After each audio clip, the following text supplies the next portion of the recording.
new EP cover by Tellaman, aka Tellamando, for the Watchlist might be the hardest album cover ever.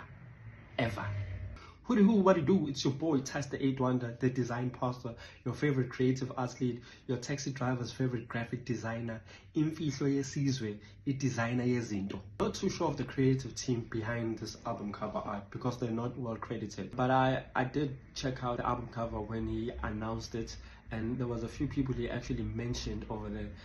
One of the guys who I believe that might have been the creative agency who worked on this album cover go by Minenhle Creative Agency. Do check them out. So I'm not sure how much of the involvement was with the album cover, but they could be guys who actually worked on it. But I hope as the album progresses and we see more songs coming out or during the rollout, we will get to see more of the creative team that was actually behind the album cover. Visually, I actually really like looking at this album cover, and it could be because of the Netflix user interface.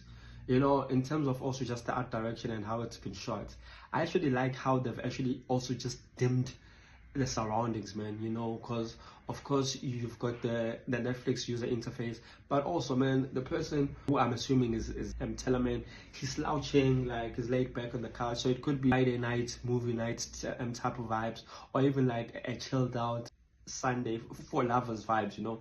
Everything and how in terms of how they've set the mood for me, I think that's actually what actually really makes this album cover, man. Especially the pop of red, you know, how they've treated the watch list, even how it's been written. You actually get to see it resembling something you've seen before, which is the Netflix user interface. The concept is also pretty much solid, man, considering the title, which is the watch list. You know, I also like what they've actually done at the back with the back cover, which is the track list. So I like the play on words on them, and you can tell that was pretty intentional and purposely done. So yeah, how they've treated the back cover as well is quite interesting. If you look at numbers and how when you are actually on the interface in Netflix and you are picking the movie, you get to see like descriptor of the title of the movie. So here you can see it's the title of the songs as well as the features, and then also the color coordination in terms of the feature. What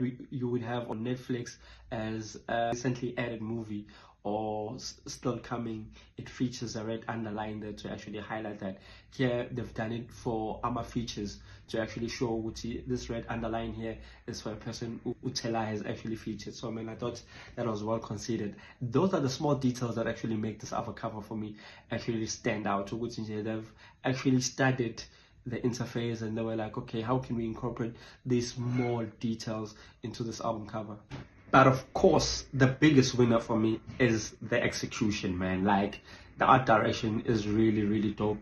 The grading and the coloring, it does set the tone to actually show, because of course, as we would know, Tellaman, he's actually R&B type of guy. So the mood itself just invites you and tells you which the music now you're about to listen to, it's that laid back dope lava, you know, it's like it's cinema music, bro. You know, I think also just the quality of the music, it's actually going to be on the tip. So man, I think Amaji Dalalamvej could be wrong once again. Minenhle Creative, I think they did a great job. But of course, man, hit me up and let me know who are the creatives who worked on this album cover. I got Tellaman, which is called the Watchlist.